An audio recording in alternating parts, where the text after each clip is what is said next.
I come from nothing, I got something. I'm appreciative of my something. I don't look at this something as if I'm supposed to have it, because that's not how it works. I'm very fortunate and blessed too. It could all go away. If it did and I had to start all over again, that's life. I don't harp on it. I don't complain about the things that I can't change. And the things that you can change, why spend time if you're going to change it? Yeah. You know what I mean? So when you look at, for example, a relationship with me and my father, did my father fuck up? Yeah. Did my father get himself clean and straight? Yeah. Does my father feel bad about some of the stuff that he did? Yeah. Could you still be angry at the lack of parenting that was done or the time that was spent? Yeah. But why? It doesn't change it. It doesn't change anything that happened. It doesn't make it right. You know what I mean? Like, you don't, that anger that you're giving off into that is not going to change these things. So that's energy that I feel like I can put into something else. That's energy that I feel like I can get a lot more use out of that energy that would have been negative by finding a way to say, you know what, I do forgive you and I mean that. And that life now hopefully is better for us. If it's not, I know that it's not because of me. My dad is the prime example. Crazy drug addict, in and out of jail. Life was very bad. Very bad for my dad. Son got successful. Son then took money, gave it to his dad. Here's your house. Here's your truck. Here's your monthly. At this age, I want you to live your life. You done made mistakes. You can't rebuild and correct the things that you've done. I'm your son. I love you. You can't go back and redo. You can't try to keep going backwards. It ain't about me. You got grandkids. Go be the best grandpop you can be for these grandkids. That's your focus now. Where's this energy devoted to? Being a grandpop for the grandkids. Don't worry about me. But something happened in your life. Something happened that took you in the direction to reap the benefits of your son's happiness and success. My energy is now contagious enough and I hand it to you. So now you're able to give that off to all these other people that you're around. Something happens, and that's in every single life. In every life. I understand that. There's a payoff for bad eventually. There's a payoff. It can't be bad, but for so long. If you got the strength and the understanding to realize that, it will change. I got a 585 on my SAT, confessions. I didn't even take mine. Hey, confessions. they give you 400 for putting your name on the paper. It's a true story. Wow. I guessed ABACADA. I did abacadabra all the way down. It's a true story. Swear to God. Hand on my mother's grave. ABACADA. All the way down. I didn't care because it was a class trip that same day. I wanted to go Great Adventure.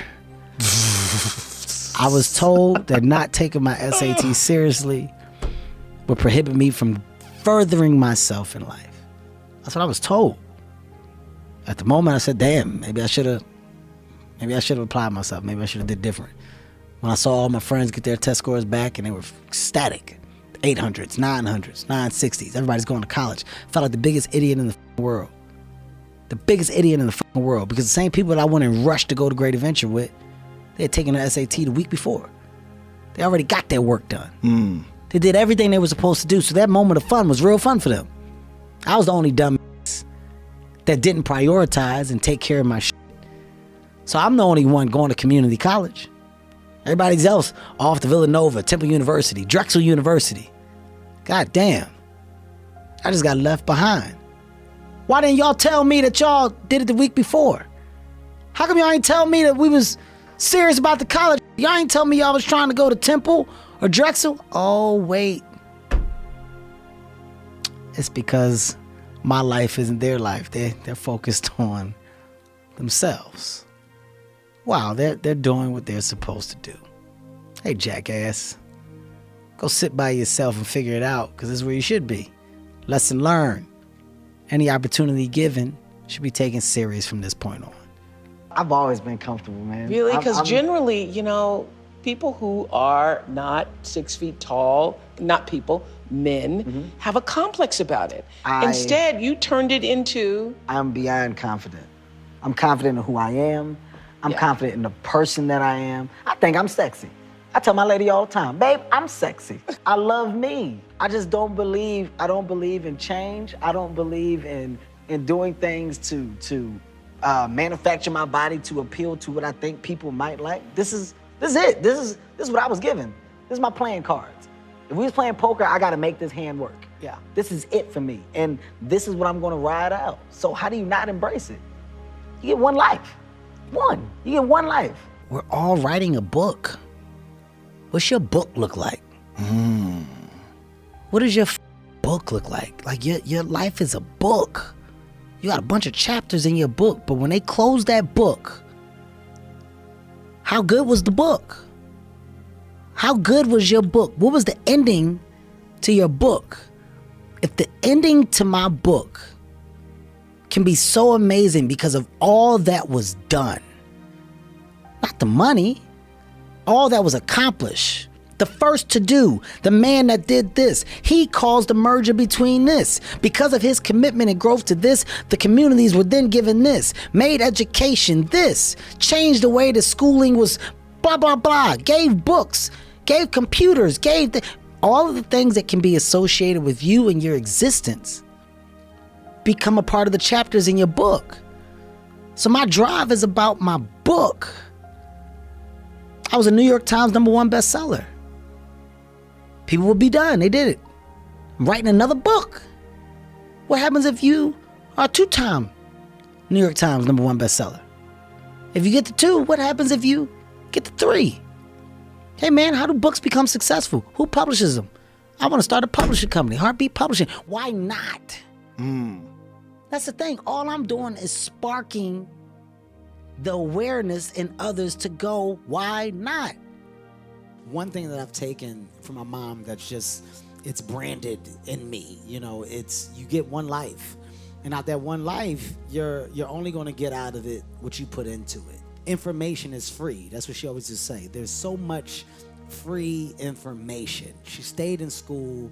She always wanted more. She wanted more degrees. She just wanted to learn. And our biggest fights came with me not wanting to learn.